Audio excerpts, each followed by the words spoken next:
नमस्कार, मी संतोष सुतार आणि आपण पाहतात शेल माझा. सत्यवाडी गावचे ग्रामस्थ, तसेच लहान मंडळी, युवा युवती, तसेच आमच्या ह्या भगिनी महिला, या सर्वांना माझा नमस्कार.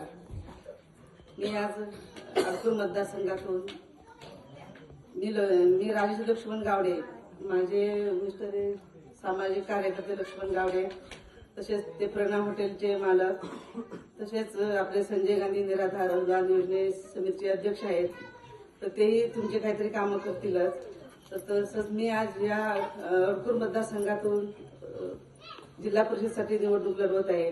तसेच आमचे रवींद्रदादा बांदेकर हे पण पंचायत समितीतून निवडणूक लढवत आहेत अडकूर मतदारसंघातून.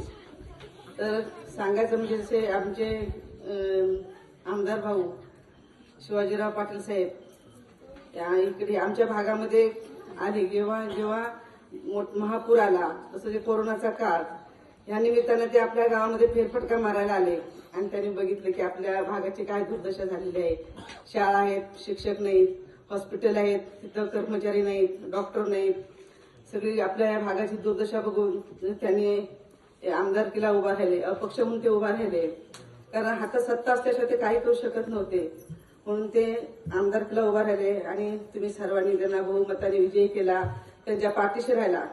आज ते आपलं कार्य किती जोराने करतायत, जोमाने करतायत हे आपण सगळे बघतोच आणि मगापासून सगळेजण आपण सांगत आहेत की आपण किती जोमाने ते कार्य करत आहेत.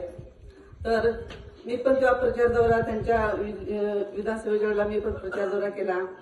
तर मलाही तेच वाटलं की ही आमच्या महिलांची इतकी बिकट अवस्था आहे, तर यांच्याकडे सुद्धा पाणी नाही, लाईट नाही, तर आपण सुद्धा याच्यासाठी काहीतरी केलं पाहिजे. ही एक माझी पण एक मनात इच्छा होतीच. तर ही मला एक संधी दिली म्हणायची की मोदी सरकारने 50% आरक्षण काढल्यामुळे महिलांना संधी मिळाली. तर ती संधी मला आज आमच्या आमदार भाऊनी आणि माझे मिस्टर लक्ष्मण गावडे यांच्या थ्रू मला ही मिळालेली आहे. तर मी पण या संधीचं सोनं करीन, पण तुमच्या सगळ्यांची मला साथ हवी. जसं भाऊंचं विजन आहे की विकसित आपला जिल्हा, तसं कला, क्रीडा, कौशल्य, या सगळ्या शाळा, या सगळ्यांची सुधारणा करून आपला भाग सुजलम सुफलम करणार आणि त्यालाच आम्ही सगळेजण मिळून साथ देऊया.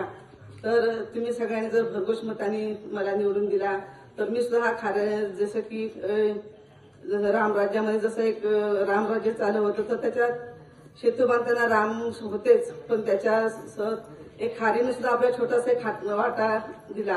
तर त्याचप्रमाणे मी सुद्धा खारीचा वाटा घेऊन तुमच्यासमोर आली आहे. तर तुम्ही सर्वांनी मला आणि आमच्या ह्या रवींद्र बांदेकर दादांना बहुमताने विजयी करा.